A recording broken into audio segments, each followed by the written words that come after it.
Warga sipil di Tel Aviv, Haifa, dan kota-kota lainnya di Israel terpaksa bersembunyi di tangga darurat, bunker, bahkan lorong sempit saat rudal-rudal Iran menghantam permukiman mereka.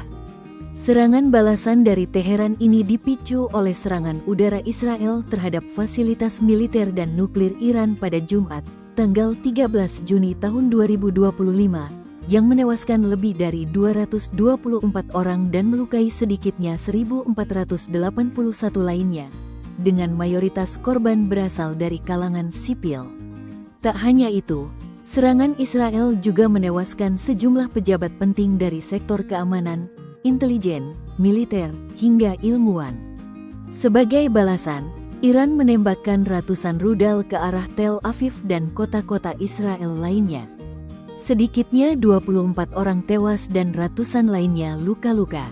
Bahkan, Institut Sains Weizmann di Rehovot, yang menjadi kebanggaan nasional sekaligus pilar utama riset militer Israel, menjadi salah satu yang paling parah terdampak. Laboratoriumnya hancur, kaca pecah berserakan, kabel dan rangka bangunan bergelantungan. Ini bukan sekadar kerusakan bangunan, kata Genia Kerimov, 34, kandidat doktor bidang biologi yang tinggal di dekat lokasi. Ini adalah puluhan tahun penelitian, peralatan yang sulit diganti, dan data yang mungkin hilang selamanya, imbuhnya. Kini, warga Israel yang selama ini merasa aman di balik sistem pertahanan canggih seperti Iron Dome dan David Sling, mulai merasakan warga mencari tempat perlindungan. Peristiwa itu membuat banyak warga Israel mencari tempat berlindung. Untuk pertama kali dalam hidupnya, seorang warga bernama Gil Simchon pergi ke tempat pengungsian. Selama puluhan tahun kita mendengar tentang ancaman Iran, katanya. Tapi lain rasanya ketika kita menyaksikannya langsung, melihat gedung-gedung tinggi di Tel Aviv dihantam rudal, imbuhnya. Dengan banyaknya warga yang mengungsi, tempat penampungan darurat menjadi penuh sesak. Selain mengungsi ke tempat aman, beberapa orang yang memiliki bunker akan tinggal di sana demi menghindari serangan Iran. Namun, tak semua warga memiliki akses ke bunker. Di gedung-gedung lama Yerusalem Barat, anak-anak tidur di tangga bersama orang tuanya. Di Tel Aviv, tangga darurat jadi kamar dadakan. Gedung kami tak punya bunker, ujar Yakov Semes, 74, pensiunan pekerja sosial. Malam minggu saya naik ke atap, lihat cahaya di langit lalu ledakan. Tapi tak ada beritanya. Mungkin pemerintah tak ingin kita tahu seberapa dekat itu terjadi, imbuhnya. Kekhawatiran juga meningkat soal pasokan listrik dan bahan bakar. Banyak warga mengantre di SPBU untuk mengisi penuh tangki mobil mereka.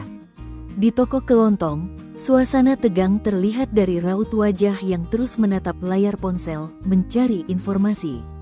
Cemas dan kebingungan pemerintah Israel berjanji akan membuat Iran membayar mahal atas serangan ini. Namun, di tempat-tempat perlindungan, yang terdengar bukan suara patriotisme, melainkan kelelahan dan kebingungan. Saya tidak tahu lagi mana batas antara melindungi diri dan memperburuk keadaan, kata Gil. Dari kecil kita diajarkan bahwa kita sedang membela sesuatu. Tapi sekarang, rudal, bunker, ketakutan, semua ini terasa seperti siklus yang tak berujung, imbuhnya. Bagi warga Israel di luar negeri, rasa cemas kian dalam. Eran, 37, yang tinggal dan bekerja di New York, berbicara dengan orang tuanya di dekat kota Beit Shemesh. Mereka pernah ke tempat perlindungan sebelumnya, tapi kali ini rasanya berbeda, katanya kepada Al Jazeera. Tempat perlindungan penuh. Saat pulang, mereka menemukan serpihan rudal pencegat di halaman, tambahnya. Eran, yang pernah dipenjara karena menolak wajib militer Israel, memang kerap mengkritik kebijakan negaranya. Dengan konflik saat ini, ia semakin meragukan klaim pemerintahannya untuk melindungi warganya. Israel mengeklaim bertindak atas nama seluruh orang Yahudi, ujarnya. Tapi kejahatannya di Gaza dan tempat lain justru membawa bahaya ke keluarga saya. Bahkan di New York, saya ikut terdampak, tegas Eran. Sementara itu, Pemerintah memperingatkan agar masyarakat tidak membagikan video atau foto serangan di media sosial agar tidak semakin meningkatkan kecemasan di kalangan warga. Namun di malam-malam pertama, banyak video beredar di mana api membumbung tinggi, gedung apartemen terbakar, warga berlari dengan anak-anak di pelukan. Download Tribun X sekarang, menghadirkan lokal menjadi Indonesia.